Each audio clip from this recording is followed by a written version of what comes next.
Jeremy, I did a little bit of research on you, and from what I gathered, you did an MBA at Harvard. You then started working in pretty large corporate organizations. You worked at ByteDance, you were at DoorDash. I'm sure those were very comfortable jobs. But then you decided to leave the corporate world. And I have to say, there's few things that I respect more than somebody who's willing to take that plunge into the unknown, who's willing to take that leap of faith and leave the beaten path. So maybe we can start there. What made you leave the corporate world? What was the initial vision that you had for your life as an entrepreneur? Great question. Before I actually went to HBS, I really wanted to be a entrepreneur, right? I think that's the number one reason why I wanted to go to business school because I had the engineering background, I had technical background, but I want to learn more about business so that I have all these skill sets, right? That could help me to start my own company. So like starting my own company, being an entrepreneur has been like just a goal for myself, and I didn't have a idea that I can just start a company with, right? So I have to go work at a corporate job and to really explore different areas before I have this conviction, right? Have an idea that I wanted to leave my job to fully work on it. So that has been quite of an experience for me, and I always have that in mind. I want to start my own company, and then while I was working for ByteDance and DoorDash and other companies, I always have some side projects ongoing, right? Because I always wanted to see, hey, what my work on the side, and I can fully jump into it and start my own company from there. When you took that leap of faith and you bet everything on becoming an entrepreneur, was it clear to you that you were eventually gonna work on something related to TikTok, maybe from your previous experience at ByteDance, or were you still not sure where the path is gonna lead you to? Not specific TikTok shop. At the time, I wanted to work in the commerce space, e-commerce space, because I'm a Chinese national, right? And then if you look at what China has built, I think e-commerce is one of the areas that is, I believe, is more advanced than the e-commerce industry in the States. So I think that's some of the advantage I might have if I wanted to build a company in the States, right? Can leverage my background from China supply chains and brands and products there. So that's one of the areas that I feel like I could win if you wanted to, because it's like starting a company is very competitive, right? I wanted to find my spot, and then e-commerce is definitely one of them. And that's why I joined, ByteDance and DoorDash. And my last company, I was at Peppa.com, which is a $3 billion D2C e-commerce unicorn. And they were one of the first brand got invited by TikTok to join TikTok Shop. So I see this like paradigm shift of like small creators. They started making like 6 7 figure sales in a month. We never seen that before. So I'm like, wow, this is a very interesting space. Like TikTok Shop, social commerce, and then the AI is booming right now. So maybe this is an opportunity for me to build a company in the intersection of social commerce and AI. Okay, understood. And how did you then land on the exact value proposition that you're now building out with Euka.ai? Yeah, and then if you look at T-Dot Shop, the power of T-Dot Shop is you can leverage thousands of small long tail creators to get them to post shopping videos to sell your product as a brand. And those creators only make money if they can sell it, right? It's purely performance based.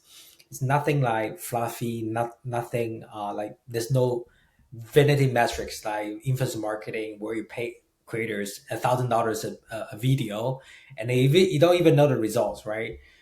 So this is very aligned with what the brand wants. As all the CPA, CPM are getting more expensive on Meta and Google, right? There more money will be shifting to creators, and eventually, people wanted to buy from people, right? The it is fundamentally more efficient for a brand to spend money on creators to let those creators sell the product for them instead of like as a corporate market to consumer just like don't like to be sold by a corporate. So I think that's just fundamental first principle that we're thinking about. Were I assume those were insights that you already gathered when you were working at ByteDance.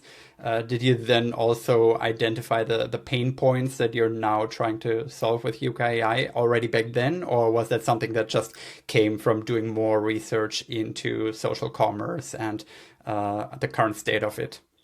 ByteDance or Douyin in China is already like show as this is a hundreds of billions of dollars company, right? This business model already been proved there, and TikTok Shop is really the tipping point where TikTok Shop launched back in 2023. It's the first time in the US that actually have social commerce, like fully integrated social commerce experience, and then you can see the data, right? All these merchants are making money. All these small creators are making money, and this is a space you want to be in. There's a business model already being approved, and all these partners are making money out of this platform. All right. Um, and can you speak a little bit more to the functionalities of Yuka AI? Is it fair to say that it's a little bit like what Apollo does for email outreach, but in your case, then for TikTok Shop? It's similar. I think of like Yuka is more like an agentic type of experience, right? So brands wanted to use Yuka to automate their affiliate marketing on TikTok Shop, and Yuka, you can think of it like an agent they hire, right? And that Yuka log into their TikTok Shop seller center to do all these manual tasks for them, to work with creators, to work with affiliates, to make content, to get them to respond to certain messages, invites, and eventually to work together with brand creators and to drive sales, right? And then that's how we think about it. Apollo is more like traditional SaaS platform. You can use it to do like lead gen prospecting. I think for us, that's a small part of it. More importantly, we actually help brand to build relationship with thousands of small creators, and then to really teach them, coach them, incentivize them to make more content to sell the product together. So it allows companies, or I guess also agencies, to scale up that relationship with their creators without actually losing the close connection that you're having with your creators. Is that fair to say? Yeah, so this is a tool that the only tool that you can rely on to manage thousands of creator relationships. So that's why we have this like agentic experience where agent is intelligence and they know what kind of creators are working on what's their status, what need to be done, right? All this is fully automated. I've been talking to quite a lot of people in the social commerce space, specifically, of course, TikTok Shop. A lot of agency owners, brand owners, affiliate creators. And what I could tell is that there's a lot happening also in the SaaS space of social commerce. A lot of companies are either building their own software around TikTok Shop these days, or companies specifically try to build out SaaS products that they can then sell to players in social commerce. How do you experience the space of social commerce SaaS that you're a part of now? I think this is a very early type of industry still, right? And TikTok Shop or social commerce is so early, and I think they are all, in my views, are partners, not really competitors. We are all play like in different type of roles, right? Some for me, we are helping creators make content, and some of the tools might help brands to manage the shop. Like some help with the reporting, some help with like P&L. So we are all playing in different type of areas that really help brands and creators to collaborate and earn together. Yeah, it's a very interesting space, and it's super early, super early. Yeah, I think we are one of the early adopters, and we'll see how this is gonna play out in the next 5, 10 years. It also seems like now everybody's focused on AI. Now, you're obviously also an AI company, but an AI company that happens to be within social commerce. And from what I can tell, social commerce is flying quite a bit under the radar outside of this TikTok shop bubble. Do you share that sentiment? And how does that look like, especially in the Bay Area where you're based, which is the hub spot for AI right now?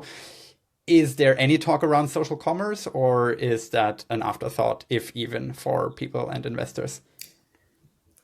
Yeah, social commerce is really good question. Social commerce is very still under kind of there's not too much attention right now like paid to social commerce is still pretty new, and then US investors or traditional VCs, they don't really understand social commerce. They probably know a little bit about live streaming and things, but like shoppable videos is pretty kind of new concept to them, and then the dynamics and the in and outs are quite tricky, and I think it's very under value and underestimated area. But for us, it's good when people don't realize the power of social commerce. You want to be there, be early, right, and then wanted to take the risk, and then we're betting on the long term. And then once the TikTok Shop and other platforms are growing and have more attentions from the mainstream medias and investors and entrepreneurs, they will see, hey, wow, this space actually are interesting. That there are like a lot of new things like going on in terms of like uh, how brand think about marketing, right? For example, TikTok Shop is not just a e-commerce platform. More importantly, it's a marketing platform, right? All these views you get on TikTok Shop might not generate sales right away on the platform, but they drive all these consumers onto Amazon D2C website to shop over there. So this the halo effects and spillover effect is so strong, right? And then people still don't understand that. Even like people in this like e-commerce space are not really understanding the power of it, so it's super early. What do you think what is the best play to take advantage of this slowly but surely building wave of social commerce that you're riding right now? Obviously, you're betting on a SaaS product, but since you are so involved in the space and you probably talk to creators, brands, agencies alike, who do you see right now benefiting the most from this building wave? I think both brands and creators are benefiting from each other, right? Hey, creators are starting to make a lot of money because of the efforts they put in. They sell the product for brands, and brands reap the benefits of sales together with brand awareness, product impressions. So those, I think, two things are like two parties like are really benefiting from this like platform. As a platform, like TikTok Shop is still learning and growing.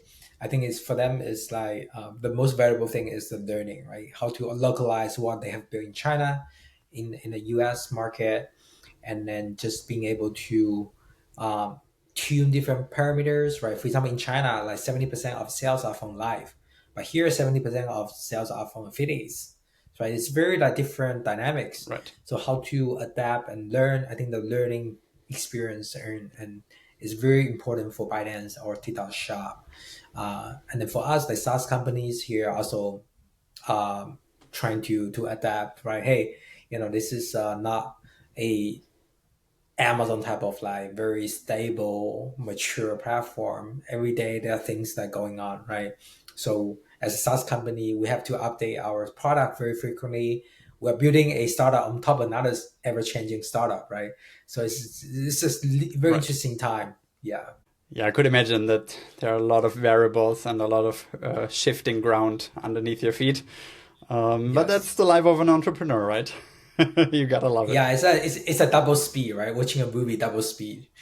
So you need to understand, learn really Exactly, fast. and I mean, if both momentums work together and into the same direction, then you can multiply your outcome. If TikTok Shop Mhm. is taking off and social commerce is taking off and your startup is taking off, then it's just gonna build on top of each other.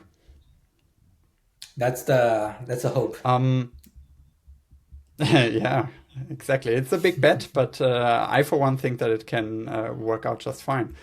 Mm. One thing that I was wondering about is at the beginning when TikTok Shop just launched in the US and then slowly was building momentum, there were talks and people were super excited in the e-commerce space about how well user-generated content converted, how relatively cheap it was to acquire new customers through TikTok Shop and through UGC. Is that something that you worry about being diluted by more and more creators entering the space, maybe much more creators than new companies entering TikTok Shop? And do you see that already in the creators that you work with? Yeah, I think like for traditional EGC market where creators just like make content and then sell their content to brands, and then there is not too much skin in the game, right? You basically get a flat rate and you made a content for them, but you're not responsible for the performance of the content.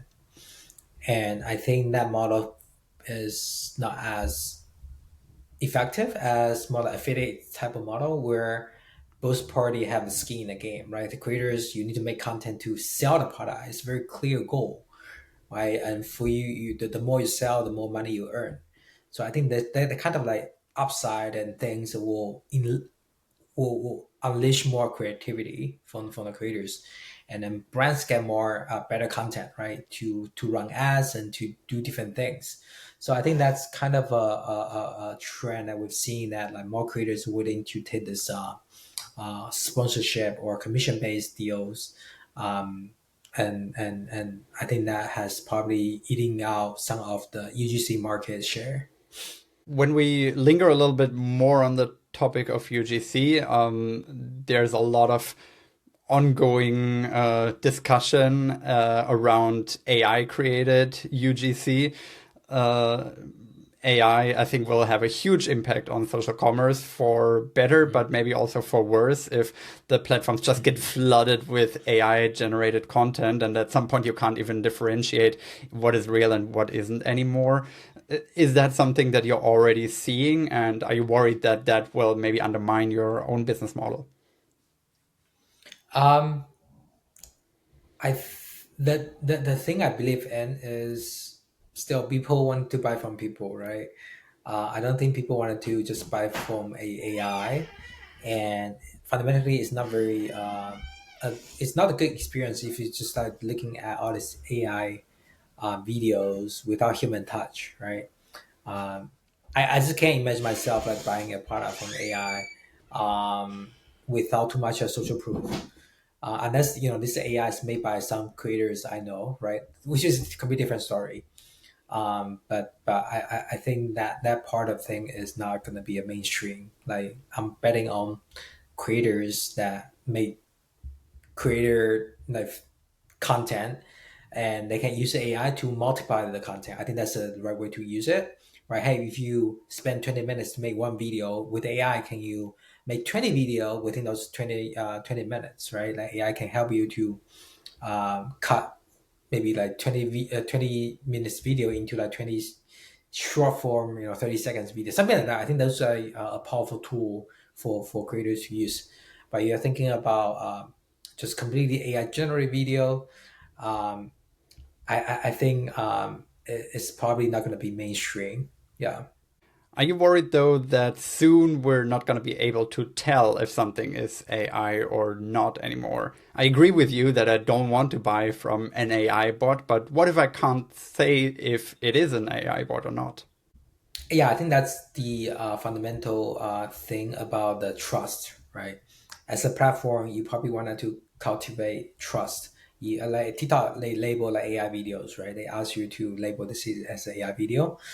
So I think it's an important thing for platforms to take action to regulate what kind of content to label it properly, right? That's how we differentiate like underage content, like adult content, that kind of stuff. I think for AI content, if consumers and TikTokers like who watch this TikTok, they don't believe in the platform anymore. I think TikTok will lose a lot of will lost a lot of audience. If we look a little bit more into the future and what you think the future might hold for social commerce, but then also specifically for affiliate creators, do you think that a company like yours, like Yuka, can essentially make entire affiliate agencies obsolete, where so far you had to have an agency that then has a pool of affiliate creators they work with, and you needed the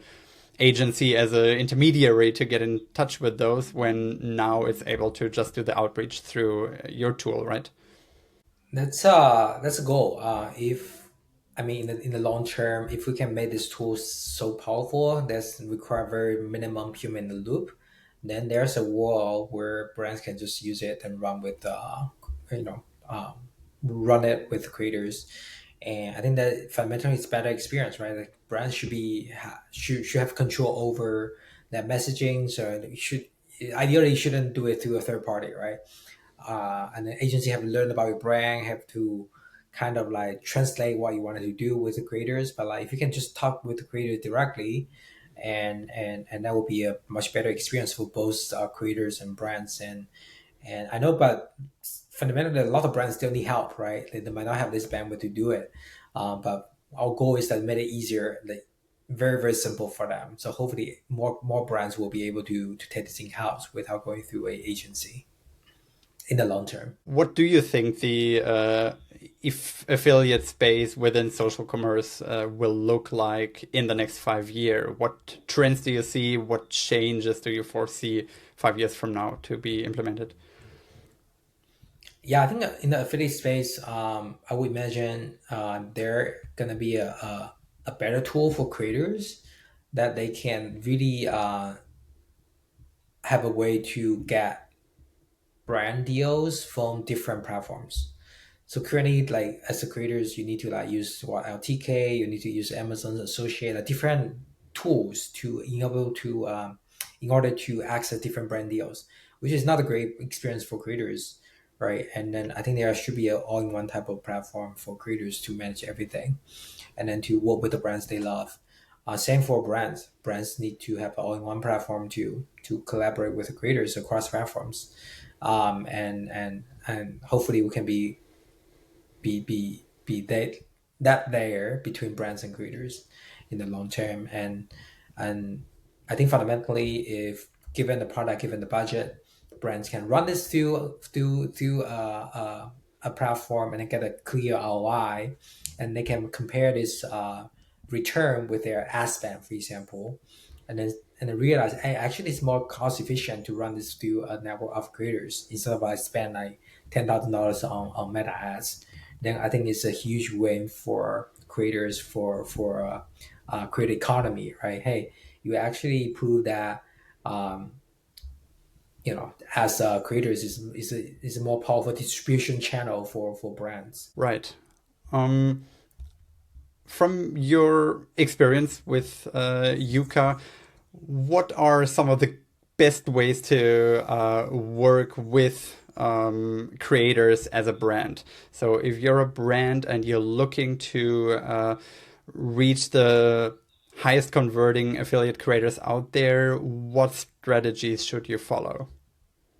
I think really like thinking about two things. Right? One, like giving your product, what kind of product have work in this space, and what kind of creator they have been working with, right? And then working backwards from there, maybe you wanted to look for similar creators to reach out to them, or use with the same creators, maybe, right? And then secondly, just think about like given a product you have, what kind of product actually you wanted to push to creators, right? Not every product creator will like to promote. Like given specific product, I think the selection of the product is very important, right? And then it has to be easy to make content. You can't just like throw a cup and whatever things and ask creator to make really creative content out of it to sell it. So I think that just be cognizant about like what kind of product you wanted to promote on social commerce platform, and then be data driven. Look at the historical performance, and then to select those creators who can drive those performance for you. I think those two things are very important. And thirdly, if you have time, you should be able to identify trending creators, right? Not just competing with like top affiliates, because all the brands are going after them. But like if you can have a way to identify those trending creators who are popping off, then be the first brand to work with them. I think that will be advantage for your brand. Right, so you can't just leave all the responsibility to the creator and hope that just by sending out your product, you're gonna get great content back. It's also up to you as a brand to have a good fit of your product and the creator and do your due diligence on the Exactly. affiliate creators that you work with. What are some other filters that you think brands maybe neglect to some extent that really would make sense to filter the creator pool by? Because if you just do a spray and pray approach, you're gonna get a lot of content that probably won't convert at all. Is there anything that you see consistently working and that brands should filter for more? Yeah, I think a few really important metrics like fulfillment rate, right? Like some creators they got the samples, but they fulfillment only 30%, right? Like 10 samples, they only they post videos for three of them. So try to make sure you select creators who are engaged, right? Who can post video for your brand. That's number one. Number two is let's look at their past 10, 20 videos, right? What kind of videos they are promoting, and then what kind of styles they tend to perform well, whether those videos will be good for your product, for your brand, right? They're looking into some of those like example videos, not just like number of followers, GMV, that kind of stuff. But GMV is important, right? If you had, I mean, creators, like if you look at like high selling creators, definitely those are higher chance to sell your product as well. So I would say like GMV, fulfillment rate, and just content quality, right?